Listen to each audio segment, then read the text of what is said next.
This is Julianne Condia, host of Rewritten. Thank you so much for listening to the following broadcast on Public House Media.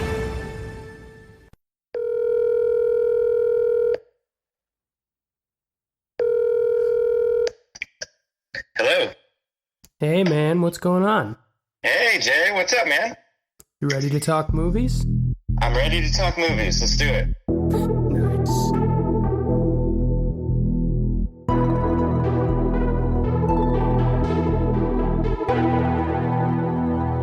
Welcome to another episode of Fear and There, a horror movie podcast that's really just an excuse for two friends to get on the phone and talk about movies. I'm Jay, and I'm calling in from New York City. And this is Zachary, calling in from Beacon, New York. Well, hey there, Zach. We're here to talk about another classic tonight. One that I think was kind of always inevitable. Even if we didn't talk about it, it was always kind of on the list. On this episode, we are slicing and dicing the 1987 supernatural gross-out slasher film, Hellraiser. And which, I got to tell you, Zach, this film, to me, it's really just a death metal band logo that somebody like turned into a whole movie, you know? And I got a real kick out of this movie. What did you think? Oh my God. Well, I take umbrage with the classification that it's supernatural, because this is really my lived experience, this movie. It was like staring in a mirror. You know? Are you like the eighth Cenobite or whatever? Oh my God. What did I think? This was, I mean, yeah, I agree that our horror podcast, and also probably any other horror podcast, inevitably has to encounter Hellraiser. And I'm very excited to talk about it. This movie did not disappoint me in any way. It was exactly what I thought it was going to be, and also completely surpassed it in some ways. And I mean, it was a really fun movie. It's a really fun movie. It's just one of those movies that I just don't really feel like I had any business loving as much as I did. You know what I mean? Yeah, definitely. For such a detestable movie, it's just like there's something like, I don't know, lovable about this movie. I don't know how to explain it. Lovable. It's like it left me with like a warm and fuzzy feeling, which is very strange. So weird. Yeah, I think because like everything feels neat at the end of this movie, you know, but also like really messy. So anyway, we'll right. We can get into it. There. But yeah. So I had to. Well, I guess before we hop into the review, let's go through some pre-episode housekeeping for the old listenership here. If you are new to the podcast, welcome. Thank you so much. This is a fun little bi-weekly podcast that my good friend Zach here and I do. If you like what we do, be sure to subscribe and give us a rating and all that on whatever your podcast provider is. And follow us on Facebook and Instagram and Twitter. We're at Fear and There is our handle. That's AND, not ampersand. We also have a website, fearandthere.com, through which you can access our quick merch store. So if you like what we do, another way to support the show is to, I don't know, buy a T-shirt or some shit. And Zach, you've had some recent experience with our merch. You want to tell the folks about it? I can't wait to tell the folks about it. So Jay, my co-host. Wow, let me say that word again. Wait, no. I really like co-host because it is because it's co-host and cohort in one. That's true. You are my co-host. Oh my God, it can't be said. I can't do it, folks. I just can't do it. I'm out of here. But I got a package in the mail just yesterday morning. A mere 12 hours, I think, after you shipped it, as a matter of fact. Incredible, yeah. Incredible. I got a package. It was a wedding present from my friend Jay, my co-host and cohort, Jay. And inside that box was an actual wedding present. And then in addition to that wedding present was a Fear and There throw pillow, which is, okay, I'm sorry, it is an actual wedding present to get a Fear and There throw pillow. And it's right behind me right now. It replaced, actually, the chair in my office. I have a throw pillow on that chair, and it belonged to my bubby, my late grandmother, and it lived in her house for a very long time. and I cherish it very much. And it was immediately replaced by the Fear and Their Throw pillow. Oh my God. Because that's how good our merch is. It's a nice pillow. And by nice, I mean of the lowest possible quality. It's not a comfortable pillow, but it's really attractive. Yeah, and, I think the print came out better than I thought it would. Much better. It's just sort of our logo plastered on a bunch of different things. That's what our merch store is, and so it a bunch of different things.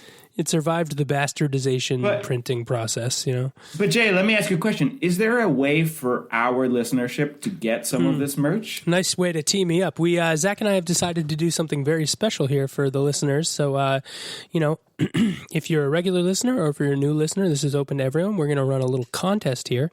And it's really simple. All you got to do is head to Apple Podcasts and give us a 5-star rating. It's really helpful to the channel, and it helps us to sort of get recommended to new users. So just, new listeners, users. What are you guys, drug addicts? To new listeners. Don't antagonize our listeners, Jay. If you're drug addict, whatever. We all got our drug. Ours happens to be really, really gross movies. So just submit a 5-star rating on Apple Podcasts and save a screenshot out, and then head on over to your favorite email client and send us that screenshot to fearandthere@gmail.com. That is fearandthere@gmail.com. And the first 2 people to do that I'll send you some free merch from the store. I'll reach out to you for your address and everything. So just email us that review, and we'll send you some swag just in time for the holidays or whenever they ship it. So maybe not just in time for the holidays. But, so I thought it would be fun. Kind of a little holiday season thank you to our recurring listeners or regular listeners here. You guys are making us do this every 2 weeks to make sure you have something to listen to. So we figured we would return the favor. So Zach, anything else you wanted to say? No. Thanks in advance. I hope you play the game. I hope you give us that rating so we can send you something that has no tangible value, but has enormous spiritual value. Yeah, well, it has some tangible value, but I mean, I've got a set of Fear and Their coasters, which are nice. That has tangible value. But if you get the acrylic block, if you get the Fear and Their acrylic block, that has no tangible value. But it has immense spiritual value. So things to consider. So there it is. Well, speaking of spiritual value, let's talk about the Hellraiser and its puzzle box, which is full of spiritual value.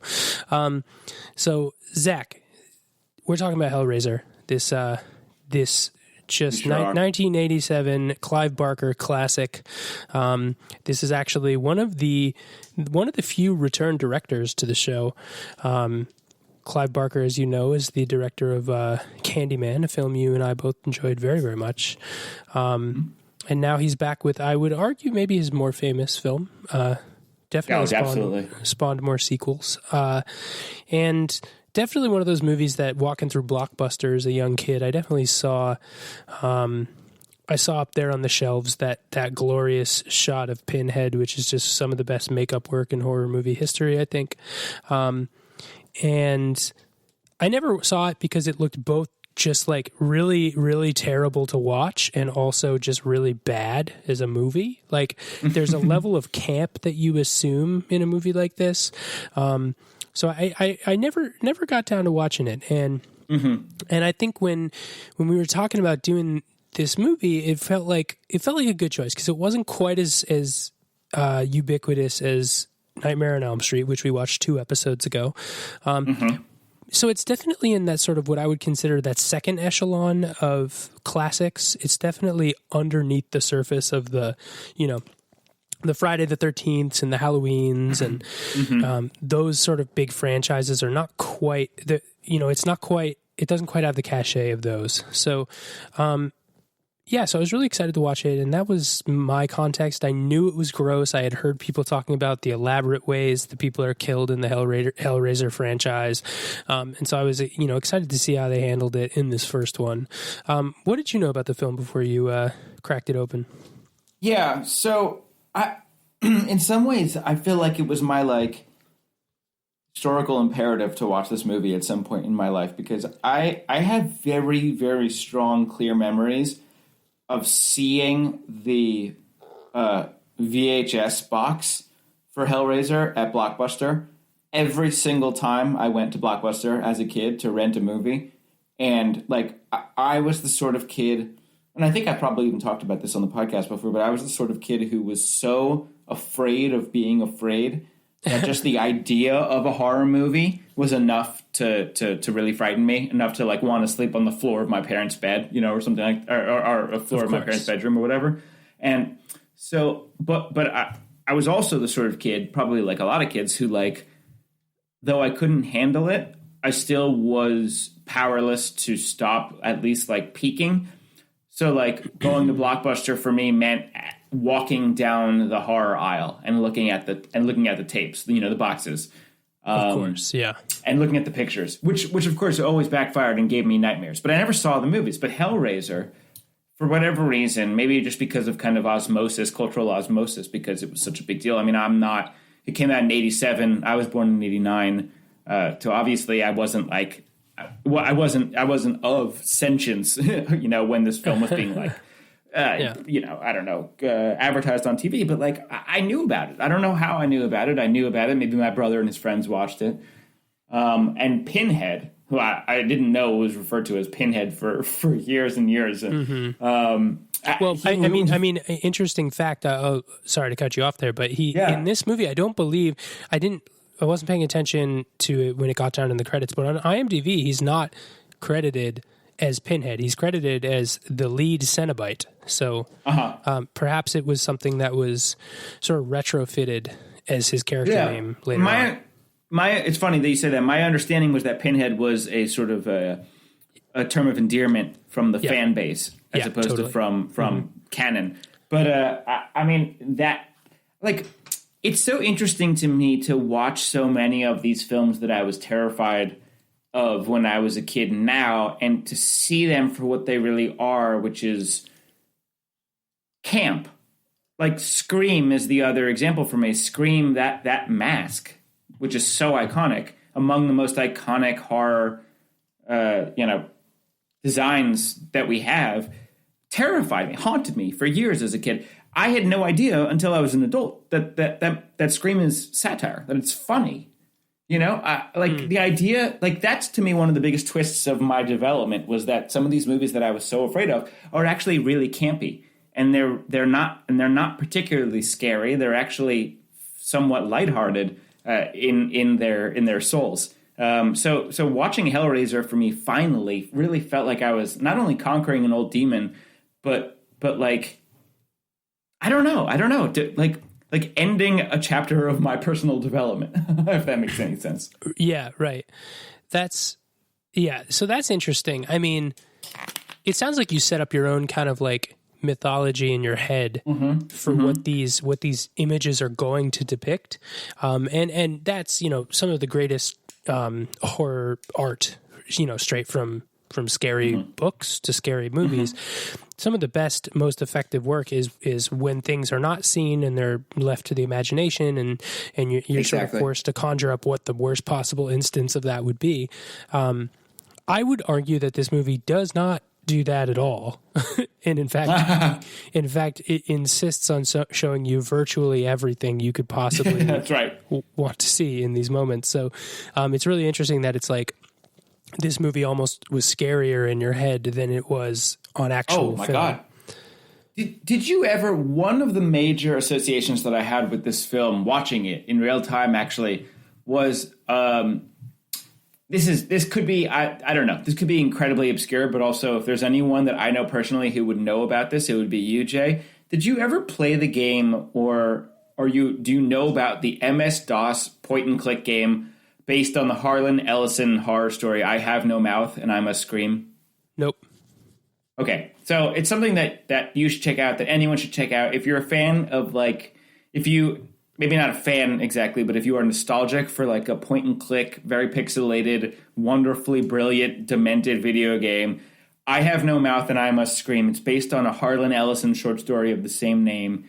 And to me, the aesthetics are very similar. I could be misremembering, but it's something worth checking out. I mean, it would be absolutely fabulous to do a podcast episode about horror video games at some point, which probably, I don't know. But anyway. Yeah. Yeah. Well, yeah, so that's good context. I think that's really all we need to dive into here, because I'd love to talk more about, the effectiveness of this film and the... let's get into it. How it works. And, as your, de facto host tonight, I will do my best to cover as much as what I think makes sense in this film. But I kind of just want to talk about what happens in the movie and how it made us feel, because I think that's the big part of what this movie does well. That, and of course the production and makeup design. Sure, of course. So yeah, but real quick before we hop into the discussion spoiler centric section, I'd love to hear if you would recommend this film. Oh my God, of course. I absolutely.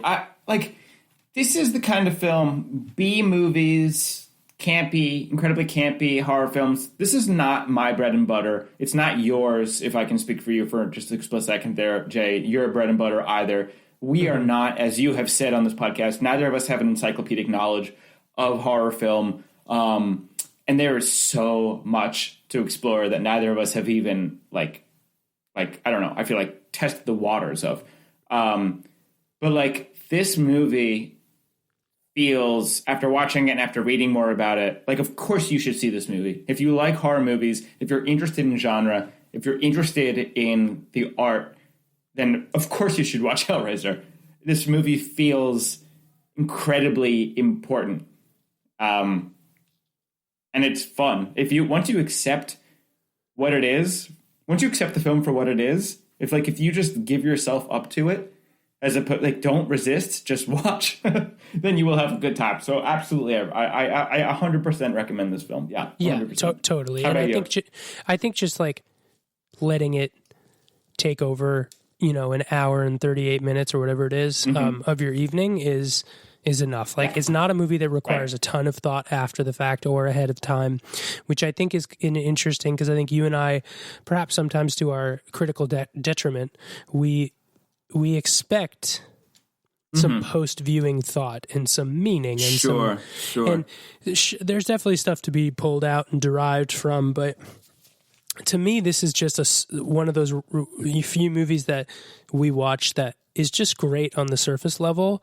And I don't know how many holes I'm going to poke in it, because it seems to know what it's trying to do, in a way that's very mature, even though it feels like an immature movie in some ways. So I don't know how to explain that, but at any rate, I think that's enough. I definitely recommend it. So let's jump into the spoiler section. If this is your first time listening, and you somehow haven't seen this movie, it's an older film. We always joke about how you kind of missed your opportunity if you right, exactly. 30 years later. But if you would like to watch this movie unspoiled, please pause now, go watch it, and then come on back. But otherwise, the spoiler wall is going up right now. Cool. All right, Zach. So how's it going? Here we are. It's going great. So I have some fun facts about this movie. Oh, here we go. Okay. That I would like to talk about a couple of them.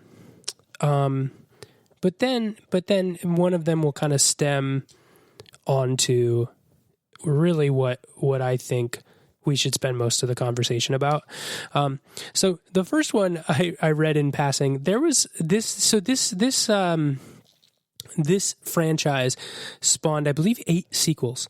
Oh my God. Which is bananas and probably 6 too many.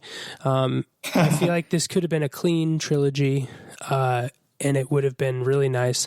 And as such, I think this movie was made for only about $1 million.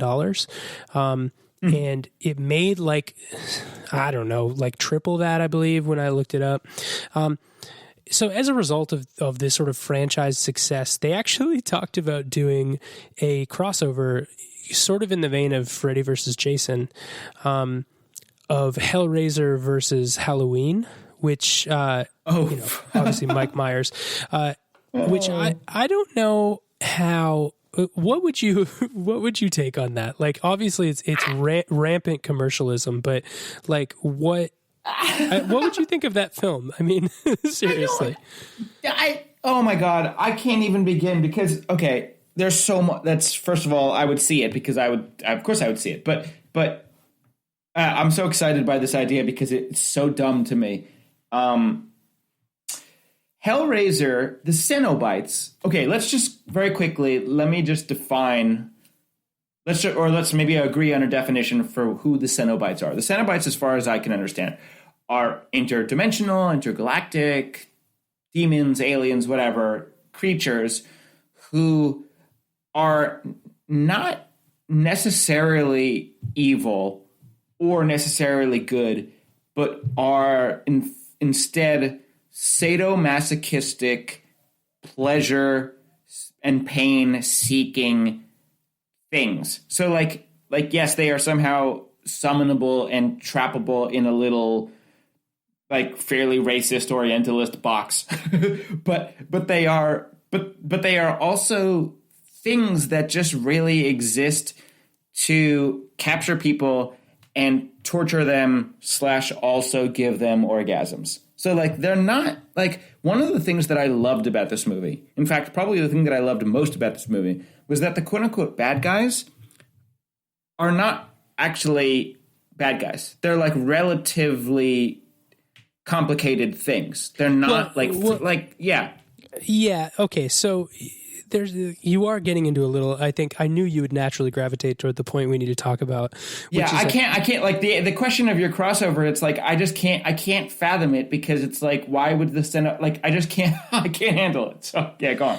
Well, the only thing I can think is like Jason is killing their victims first. Sure, or not okay. Jason, rather Mike Myers. So Mike Myers, right? Because they do seem to have some sort of protectiveness, almost like a dog with a bone over. They are victims. Like you're sort of saying it's more complicated than that, and which it is, and we should talk about that.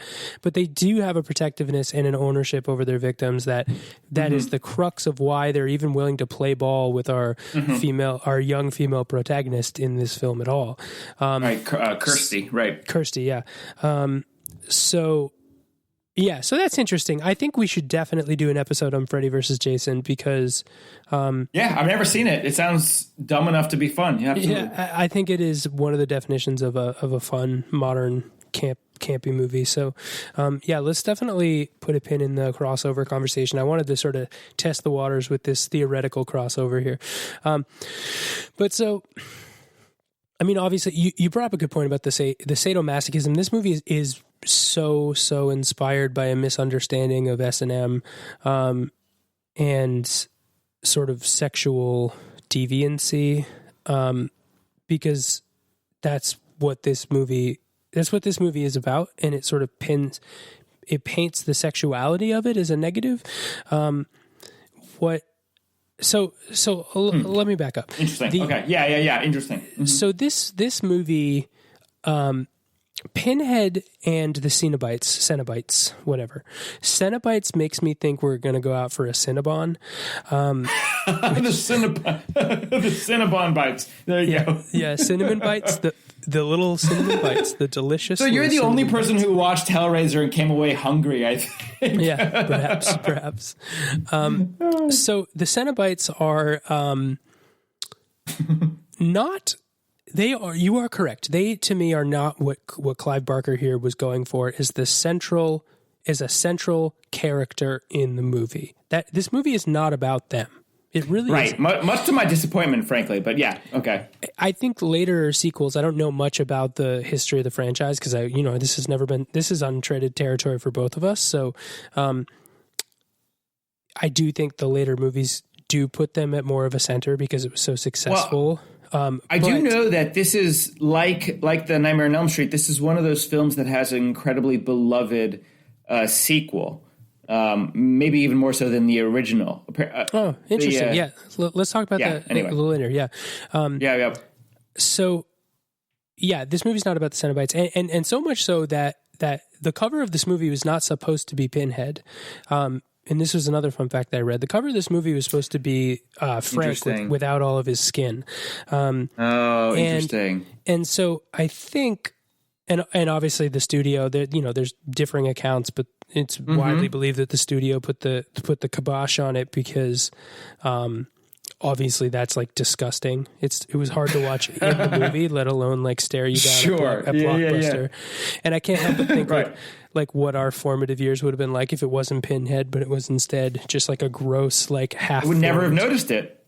Yeah, probably not. I wouldn't have noticed it. Yeah.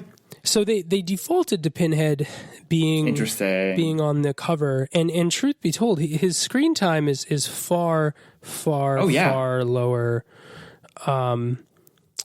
lower than almost anyone else, in the movie. So that's true. Even the other Cenobites might even have more time on screen than he does. Yeah. Well, the chattering tooth one, which is one of the best character designs ever. And totally, by the way, I'm sorry, this is a very, very specific reference, but in the all right, I'm sort of outing myself here. In the director's cut or the extended cut of Return of the King, Lord of the Rings, the mouth of Sauron is a complete ripoff of that character design. I'm just putting that out there. Really, for the one person. I implore you, if you're a Lord of the Rings person, you probably have seen it, but the mouth of Sauron is not in the theatrical release of those films. Oh, you know what I'm talking about, Jay? Yeah, it's a terrifying design. Yeah, but tell me, do you agree? I mean, isn't that exactly? It's exactly the same. It is. It's almost exactly the same character design. And I would love to talk about the character design because the character design is very, very specifically. They're sort of embodying these sort of weird torture kinks that each of them has. Like the chattering tooth guy is so obsessed with his chattering teeth because his skin has been pulled away from his. Like I don't, So I just like the idea of the chattering tooth guy being obsessed with his own chattering teeth. I just think that makes a lot of sense. Obsessed with it, yeah. It's like clamps from Futurama, if you know that one. Yes. I'm going to have a segment on this show now called Zach, how can you compare this to Futurama? Like 9 degrees. Thank you. Oh my God. Are you kidding me? I'm so there. That's amazing. Yes. Perfect. So anyway, so this movie's not about them. We should talk about them, but this movie is about Julia and Frank. That's what it is about. Now, you could argue it is a sort of really sadistic backwards love story between the two of them. And I think this is where I want to live with the conversation, because the story that Clive Barker here is trying to tell is that this awful, awful human being that can only reach sexual completion by virtually raping someone finally finds a woman in his brother's fiance that likes that stuff. Right. Is game for it. Yeah. Yeah. And so they have that flashback moment of the two of them. And she's into it. And then something happened where he had to leave town. And my guess is the fact that he couldn't really have her, and the fact that he couldn't really find, like, Frank's whole arc is that he can't find, I don't know, sort of that release anymore. Gratification. Yeah, exactly. Right. So he goes to whatever, Myanmar or... it's Morocco, I think. It's Morocco, okay. I believe it's Morocco, yeah. Way off. I was way off. Yeah, you weren't even close, but that's okay. But so he goes there and he gets this box because he thinks that this box will bring him to this sort of sadistic pleasure pain world, and that is certainly what it does. That's right. And, he runs this ritual with it. The Cenobites come and get him. And he's theoretically being tortured in their dimension for years. What I don't understand, and this is how I want to talk about it, because the whole point is that he somehow turns into a reverse decaying creature in the attic of the house that his brother and Julia are moving into. why was he under the floorboards? Like, how did that happen? Yeah. Was there like an essence? Yeah. I hate to pull logic into this movie. That's like, you get what I'm saying though, right? I definitely get what you're saying, but like, you're asking an unanswerable question, I think. I mean, to me, the best that I got, or the closest that I got to understanding the logic, which like even calling it a dream logic is giving it too much credit. But like, he needed the blood. He needed. You know what? Actually, even as I try to articulate it, it's slipping away from me. It doesn't make any sense. I think you just have to accept that it doesn't make any sense. To escape the Cenobite universe of pleasure pain of sadomasochism, he needed blood spilled. He needed to take that blood somehow and use it to reconstitute his being. Sure, yeah. Why he was in that house? Clearly he had been living there. He'd been squatting there. But also he was in Morocco when he got the box. Or he was, quote unquote, overseas or in the Orient. Because it's got that like absolutely incredible racist framing device. but like... Right. But like, yeah, I almost wonder... Yeah. I don't think you're going to get an answer, though. I don't think there is an answer. I don't know.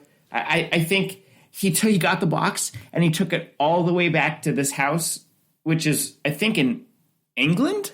I don't know where the movie takes place. I think it's England, but I don't know. I actually don't either. I actually so my assumption Brooklyn is mentioned. But, my assumption was that it's outside of New York City somewhere. Like they finally got out of the city and moved somewhere nice. But like, but half the people are British, and Clive Barker is British. So the train looks European. But that's right. I don't understand why this American duo of brothers and their parents have a house in England. Like that doesn't make any sense to me. But I mean, you're right. She's picking up lots of British people in the bars. But right. I guess my problem with the entrance of Frank, which is our first big plot moment, right? Like, what's his brother's name? Shit. I'm supposed to know this. Oh my God. What is his name? He's such a, oh my God. Larry, I think. Larry, that acting job. I couldn't, he was like, I'm definitely not the sort of person who's like, I could do that when I'm at an art museum or whatever, but watching this movie, I felt like I could have been a better actor than that guy. Yeah, I think his performance comes more into its own when he becomes the sort of twisted villain at the end. Yes, when he becomes Frank or whatever. Yeah. But so Larry Cotton, that's right. Yeah, so Larry cuts his hand, drips a bunch of blood onto the attic floor. So much blood. Much blood. And then Julia leaves with him to go to the hospital, and then Frank grows out of this blood from whatever essence was in the attic, and then he becomes this sort of half-formed creature that needs blood, right? So Julia has to go... As you do, as one does. Yeah. She has to go to this bar and pick up men and get them to come into this attic so that Frank can suck their blood out of them with his fingertips, I guess. And there are all kinds of, this is lots of slapstick Foley sounds like a straw in a milkshake slurping, which is really weird. So all of that is the plot of this movie. You know, simultaneously, Kirsty keeps coming over. Kirsty is the daughter of Larry, and she keeps coming over. And his first wife, who evidently died. Sure. Yeah. Actually, they don't really talk about her at all.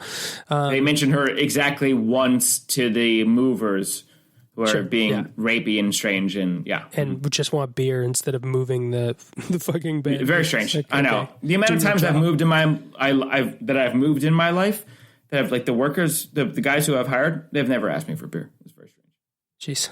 Yeah. I mean, yeah, you may have offered them something, but at any rate. Yeah. Anyway. Yeah. So I guess my first problem with this first major plot tentpole, and then the second major plot moment is Frank trying to become a human and the Cenobites wanting their victim back, which is the whole point of the action of this movie. What I don't understand is if Frank is so interested in this pleasure pain hybrid. Why does he even want to leave the Cenobites? Like, clearly he must be a victim of some sort if he's so eager to become a human again. So, like, that's my first question I wanted to pose to you. Is like, this is like strictly a plot choice. Why would this character want to leave what was essentially his like sort of sadistic Shangri-La, you know? Well said. Yes, exactly right. Like he the whole point of the box was that he's searching for new sort of sensual experiences or a new frontier of sensation. Having ostensibly exhausted all of the normal human mortal sensations of life. So he is able to summon the Cenobites. He's transported into their universe of sadomasochism, and it's too much for him. I don't know. I mean, the only explanation that I have, which is unsatisfying, I think, is that he just couldn't cut it. Like, he was full of shit. You know what I mean? Like he didn't actually want those sensations. He was just some schmuck who I don't know, who was dabbling in the occult. I don't know. It's interesting. I don't have an answer for you. But I do want to say something though, which is kind of pushing back against the questions that you're asking, which is essentially like, this movie is not going to deliver satisfying answers to you, no matter what you ask of it. Like it's gonna be like, if you are confused, if one, not you, Jay, personally, but if the viewer is confused about this movie, then you've already fucked up. You can't be confused. You have to let it wash over you. Yeah. Okay. Yeah. Or I will say something else. Like, one of the questions that I had watching this movie, and it's a question that could be applied to any B movie, any campy horror film ever, you know, or any sort of like cult classic campy film, is, are you enjoying this movie at a direct kind of living in the moment visceral level, or are you enjoying this movie at an ironic remove? I'm not in asking that question. I'm not advocating for one experience over the other, or one sort of, I don't know, lens over the other. I'm just saying, like, for me, watching Hellraiser, I enjoyed this movie at a visceral level to a certain extent. It is campy, but also it is filled with terrible acting and terrible writing and objectively bad movie qualities. And yet, I was also watching it, and at the same time I was watching it from an ironic remove, which was like, I am aware of what camp is. I know what camp is. I appreciate camp. I like high camp in films.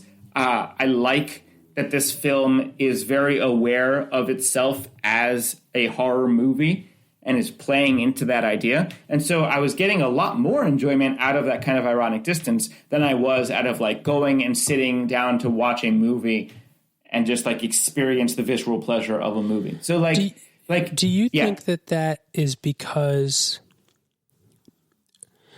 I kept coming to a point where, like, obviously if you compare this to, like, I don't know, your Leprechauns of the world or those, like, you can find a more direct correlation, but I kept coming back to, like, put this movie right next to, say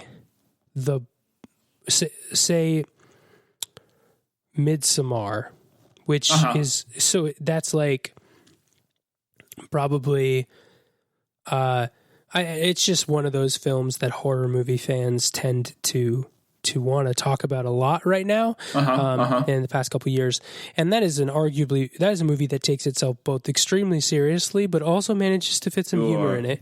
But it's also just one of the most technically capable films that we've had in the genre in a while. Yes.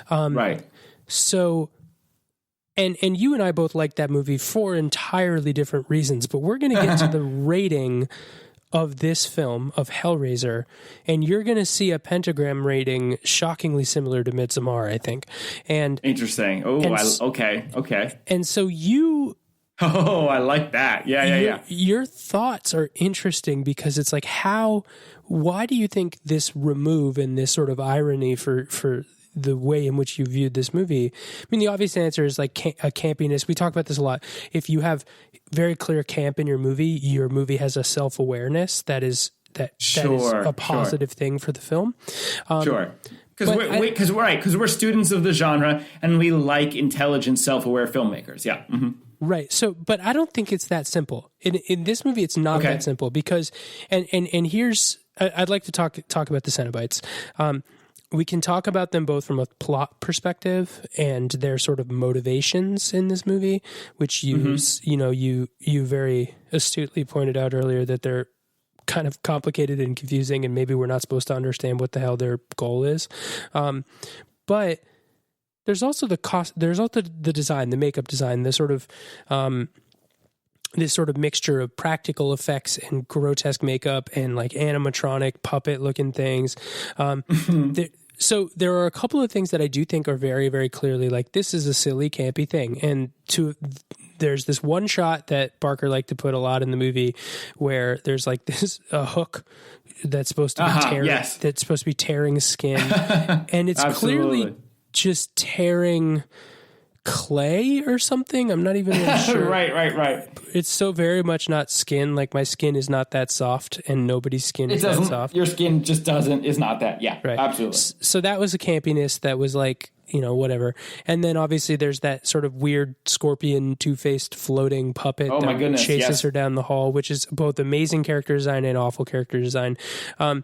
That specifically in combination with the like skeletal bat dragon thing at the end that flies away with the box. Those two feel very like Dark Crystal to me, which makes good reference. Makes sense because the guy, the lead special effects guy in this film, I think his name was Bob Keane. He also was the lead. He was also in the makeup department of Candyman. I think he was the lead for that film, but he was one of the puppet designers for Dark Crystal. He was an animatronics engineer for the Neverending Story. Oh my God, you're kidding me! Yeah, that's great. So his mark was very clear. So those things, I agree with you. Let's watch them. Let's step back and watch them kind of ironically, but kind of like fun. And it was like, I get you, but the Cenobites, with maybe the exception of the like, I don't know, the overly obese one, they're not campy to me at all. Like they are very scary on a surface level, and if you're in a hospital and you summon these things and they're coming at you and that, there's no the other things were campy, and so I'm just curious how you reconcile that, because Pinhead is scary. The guy who has the sort of like needles through his lip, and then he's got this apparatus that's like spreading the flayed skin open on his neck, which is like super hard to look at. And then obviously the chattering Cenobite, which is one of the best. My favorite. Yeah. So I don't know. How do you you can't watch those creatures ironically. I guess ironic is maybe not the wrong word, but there's like there was an amount of like, I wasn't able to remove myself as much from those scenes as it seems like you were. So I'm just curious. Okay, so I think that lovely question just illuminated something for me that I have been struggling with since I finished the film. So I happen to know that both of us watched this film on the Criterion Channel, and this film, Hellraiser, was recently... Well, I don't know if it was recently up on the Criterion Channel streaming, but it was recently part of a film series that they have done, an installment of their series Queer Sided, and this one's called Queer Fear. So I watched this film and I couldn't get the queer angle. I mean, I know like queerness as like in some way defined by like non-heteronormative convention, which is a sort of broad definition of queerness, I get in this context, because this is a film that deals with sexuality in a very different way than we're used to in film, period, let alone horror film. This is a movie that is about sadomasochism, right. Which is not something that we see a lot of. And so if you think of sadomasochism as something as something that could be considered queer, then I get that. But now thinking, like, the question you asked me, like, the Cenobites do not seem campy, and I agree with that, I guess, to a certain extent. I don't know. Now that I think about it, I mean, there is something to be said for a reading of this film that is about, like, heterosexual relationships as being a scary thing, or heterosexuality being a scary thing. And so either that, or I don't know. I feel like I read a piece that was an analysis of this film as being a response to the AIDS epidemic. So like I could see that also being a thing. So like the idea that the Cenobites are not camp, but are in fact genuinely scary, to me is a kind of commentary about, I don't know, I mean, about how frightening it actually is to live in a world in which we are having sex with each other and perhaps dying from those decisions. So that's an idea. I mean, that's an idea. I actually think that this film, because it's dealing with sex, which is not something that we see so often in horror, and because it's dealing with something like sadomasochism, which, like, I almost never see other than like 120 Days of Salo, or that horror movie that ruined my life when I saw it in college. It's just not something I see very often. So I like the idea that Clive Barker has made a film in which everything is camp except for the actual horror itself. And so maybe your reading of that horror, whatever it is you put into it, whether it is a fear of AIDS or a fear of heterosexuality or anything else, or whatever it is you want to apply to the film. Skin, you know, or flayed skin, whatever it is you want to put onto it. Like, so you watch this film and you have a good time, but like, sex is having a good time, but AIDS is having a bad time, if you'll forgive that kind of flippancy. Like, you know, if that's your reading of it, then yeah, you know, Frank is having a great time having sex, but the result of it, in some particular, you know, reading of it, is absolutely life-endingly terrifying and tragic. And so, like, if you don't look at the Cenobites as figures of camp, and you see them instead as genuine figures of horror, then I don't know. I mean, that could be a reading of it right there. It's an idea. This film, I mean, it's interesting to me watching this movie. If I had seen this movie outside of the context of this Criterion theme, I wouldn't have thought about it in terms of queerness. Like, I wouldn't have. It's not a reading I would have come to organically. I certainly didn't. Yeah, but thinking about it in that way, actually, I find it to be quite helpful. And I know that. I mean, I read Clive Barker is a gay filmmaker and short story writer and novel writer, artist. He's a playwright too. Playwright. Oh my God! I think he started as a playwright. Does everything. Oh, cool. Okay, very cool. I think, and you see a little bit. I mean, I think his filmmaking debut may have been this, but it was cool. It was sort of where he was coming from was stage acting. I mean, obviously he was a novelist too. This is based on one of his horror movie novels. So horror novels, not horror movie novels. I guess later that's what we call it, but you know what I mean. Horror movie novels. I'm interested. I'd be very interested to read some of his work. That's interesting. Yeah. Well, so it's interesting because I do think the movie's about sex. I don't know that the queer angle makes a ton of sense, and perhaps the Criterion Channel was taking some liberties. And when you say heteronormative sex, you mean, you know, traditional man-woman sex, right? Traditional, right? Whatever traditional means, but yes. But this movie is anything but traditional man-woman sex, you know, and I think that's maybe the point it's making. This movie is all about sex. It's the only impetus for Julia and Frank to have a relationship from a characterization perspective is because they have this very, very heavy moment of like carnal, totally not heteronormative. I mean, it is, but it's like he's like on two levels completely defacing who she is. She's both his brother's fiance or newly married, perhaps even, and she's also someone who isn't at first very willing to have sex with him, you know? And so eventually it becomes clear that she likes that, but why does she like that? And then that's the same question you have to ask is, why is Frank so interested in what the Cenobites have to offer?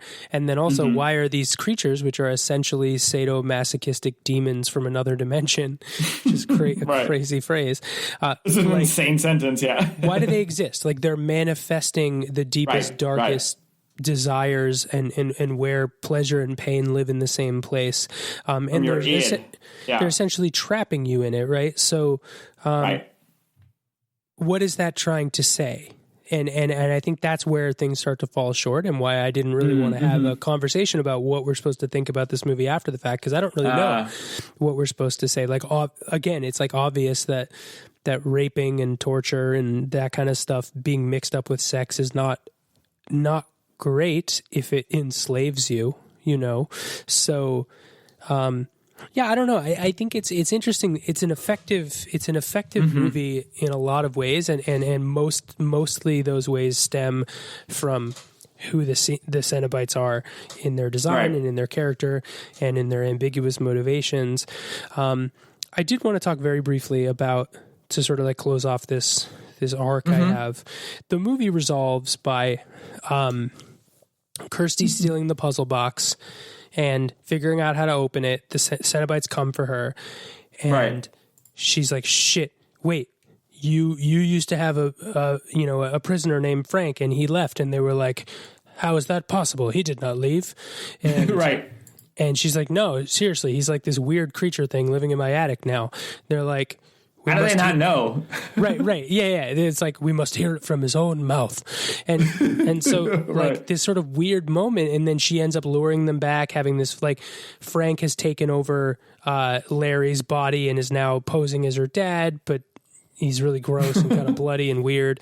And she doesn't seem to notice, Which is, it's just like the end scene. And there's something, I really like how they resolved this movie, because it's so unabashedly like, and then this happens, and then this happens. It's almost like we're watching. And we don't give a shit, yeah. Right. It's like we're watching like a writer's room floor with zero editor, and I don't know what did you think of the resolution of this movie? Because she essentially feeds Frank back to the Cenobites, and that's the end of the movie. It's ridiculous, and the hobo, the like freaky hobo who reminded me of Mulholland Drive. Who was a skeleton bat guy. Yep. He's like a skeleton dragon thing. Oh, my God. No, it was asinine. But, like, again, I didn't care. It didn't matter. Like, it really didn't matter. I think part of the brilliance, whether this was intentional or not, who knows, but part of the brilliance of this film is that it is just doing whatever the hell it wants, but there are enough compelling attributes that you just say yes. You say sure. Okay, sure. It's not a masterpiece, but like it's but isn't it? I don't know. Well, I guess people would call it a masterpiece. But I mean, I don't know that it's my personal masterpiece, but I think the argument needs to be made in a lot of ways for this movie to be like singular. Maybe in some bad ways, but also in some very, very good ways, like you just said. But I'm okay with that. I mean, I'm okay with this being a masterpiece of camp horror cinema. I don't know enough about, again, like calling back to what I said earlier, I don't know enough about campy B horror movie classics to make the assessment. I had a lot of fun watching this movie, and by the time we reached the last 20 minutes of it, I did not give a shit how it ended. There was nothing that could have happened that would have been disappointing to me. Yeah, I mean, I think, and they ended in a way that, like, again, we talk about this a lot, like, that feels like junk food, you know, like... Totally. Obviously, Frank and Julia are, as sad as Julia's arc is, they are the villains of this story, not the Cenobites, and they get their comeuppance, you know? Though, what does... Julia ends up... It's clear that she's also been tortured by the Cenobites at the end, right? She's, like, in a bed with her skin cut off. Strangely enough. Yeah, exactly. So it's like they tie up all those ends, and then Kirsty, who's the only because Larry's also an idiot in this movie. He's completely really stupid person. Yeah. So it's like Kirsty's the only one in this movie who has any sort of I don't know, any sort of direction and any sort of conviction, agency. Even there's a nice scene at the end where she pushes away his boyfriend who's trying to help stupidly, and she saves the day herself, which I appreciated. Yeah, he's useless. Although her arc is all he's literally just there as her sex person. They don't. Right. There's no sex scenes with her, but it's implied that they've been sleeping together, and that's his only role in the movie. His role is not to help her figure anything out. It's not to. So right. Yeah, that is nice, and there nothing feels particularly. It's weird to say this in a movie where male figures repeatedly force themselves on female figures. There doesn't feel like a whole lot of misogyny in this movie because I know what you mean. Yeah.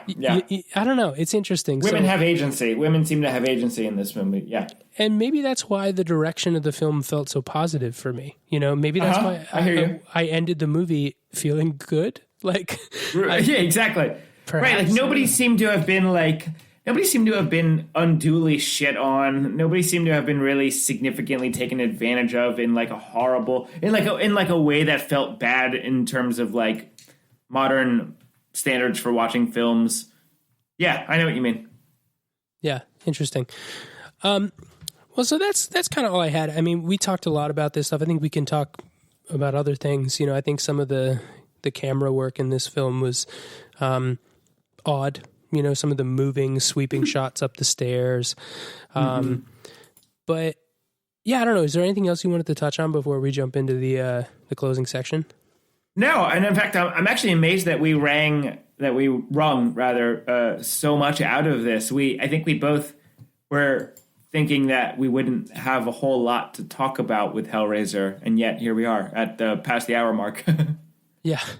Yeah. I mean, I think it says a lot about why it has become the movie and the classic that it is, because there's a lot to latch onto, almost kind of right. Beside itself. I think some of the gore that isn't even related to the supernatural stuff, like all the scenes where Julia kills her victim with a hammer, I thought that those were really brutal and effective. I think they were. One of the things we watched, I think maybe our third movie on this podcast, was the Cronenberg film, The Brood. The Brood, yeah. And the kill scenes in that are meant to be brutal and gross, and they just aren't because you don't feel the impact of them. That's a good point. Yep.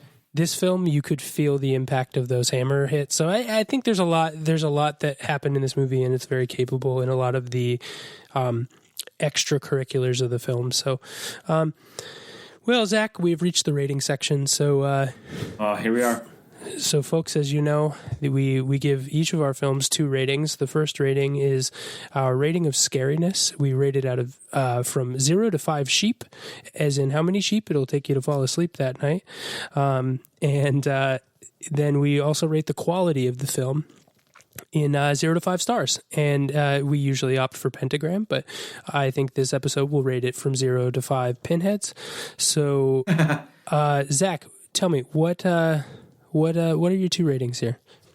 Yeah, so starting with my sheep rating, I give this a 1.5 star rating, which is actually slightly higher than I've given most of our movies. I for whatever reason, and I don't think I could put words to it, I was slightly more freaked out by this film than I have been by most of the other movies that we've watched. I really, like I said, I couldn't tell you why, but it lingered with me. It popped into my head as I walked to the bathroom in the middle of the night, which is more than I can say for most other things. Sure. That we've watched. As far as quality rating, I the moment I finished it, I thought this was a 3.5 star movie for me, and I still feel that way. I really, really enjoyed the experience of watching this movie, but I just couldn't give it anything higher than that because I don't think it's a good movie in most technical aspects. I don't know, 3.5 stars. It's slightly better than average. It's not a whole lot better than average, but like, I think you accurately predicted this when you brought up Midsommar. I don't remember what I gave Midsommar, but I would imagine I gave it 3.5 stars just because I think that's what I did. Yeah. I think you may have given it a 4. That felt like a 4-star movie to me, but yeah. Okay. Yeah, I mean, it's weird. The star rating is weird. It's a deeply flawed thing because it's so relative. And it's so, I don't know, wishy-washy and beholden to feelings and attitudes and perspectives and all that shit. And like, I had a lot of fun with this movie, but it's not, and it is high art in some ways. But from what I'm looking for in a film, it gave me 3.5 stars worth of that. That's what I come to. Yeah. What about you? That's good. Yeah, I think I agree with you. The scariness is interesting because I really do find the Cenobites terrifying. And I don't like demons. These demons don't seem to have, and I think it's where the motivation comes in for the creatures. I think for me, these demons don't seem to have any interest in possessing people in the sort of like, I want to control your body in the real world sense, right? Mm-hmm. All they want to do is take you and torture you. But I think the reason that they're not as scary as their design implies they will be, and their design is very scary. There's lots of visual things that you could pop into your head, in the middle of the night as you have to get a drink of water or whatever. That would be scary. But I think, and this is sort of the last point that I'll make on the film, is they seem to be benevolent, like, I don't know, but benevolent shepherds in this journey. Like they don't seem to want to hurt you, right? When you in like a classic sense want to be hurt. Right. I don't know. They want. Yes, they keep I talking agree. about like, we're exploring the realms of blah blah blah, and we want to take you with us. It's like it's almost like a twisted like, let's go on an adventure together. Yes, exactly. And so you feel like to some degree there isn't a whole lot of malice in what they're doing to you, and that's really weird to say when they literally rip you to pieces. But yeah, and I think that's the key. And so for that, I give it a 2-star because there's lots of visuals that are scary. Sorry, two sheep. But there's lots of visuals that are scary. But I think their motivations are pretty kind of like nice in their really fucked up way. So there are a lot of people out there who would be like, yeah, hell yes, let me go with those guys. That's exactly how I like to get off, and I would be really happy with them. Right. And my quality score is going to be a 4. A 4 pinheads, nice. A 4 puzzle boxes, whatever you want. 4 puzzle boxes, good. Yeah, I think it's a great movie. Kind of again, despite itself, there's just something about the design and the trajectory and the pacing and some of the choices they made in this film superseded some of the forced acting and some of the forced writing. Like I said, it feels like they just didn't cut any ideas. Like and yes, right. And as creative writers ourselves, you and I, like there's something to be admired about that, because I agree with that. Yeah. How much stuff have you left on your sort of sketchbook floor? Like a lot. Oh, of course. So it almost feels like they didn't leave anything, and that worked to this film's advantage. So it's a 4 for me, I think. Definitely not more than a 4 because it, some of the camp, there's a ceiling on camp. So, right. Anyway, well, that brings us to the end here. Thank you, Zach, for joining me. Thank you, Jay, for talking about sadomasochism. So it was just so lovely to talk about torture sex with you. It's what I always want to talk about with you. Yeah. But you never let me. Yeah, well, you finally got your opportunity, and never again until we watch Hellraiser versus Halloween when that comes out in 2032. All right. So thank you, listener, for listening. Make sure that you follow us on all the applicable channels, and if you missed it at the beginning, we are running a contest. If you give us a 5-star rating on Apple Podcasts, iTunes, whatever, and save a screenshot of that and email it to us at fearandthere@gmail.com. That's fearandthere@gmail.com. And the first 2 people to do that, I will send some Fear and There swag to. So just send the email and we'll get your address and you'll get some sweet throw pillows or coasters or whatever we decide to send your way. So just a little way to thank you as we approach the holiday season. Zach, anything else you want to say to our friends out there? I just have to say thank you. As usual, we really appreciate you listening. And that's it. We'll see you next time. Thank you, Zach, for being my co-host cohort.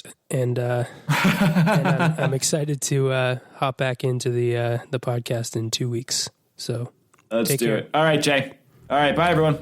Take care, y'all. Bye.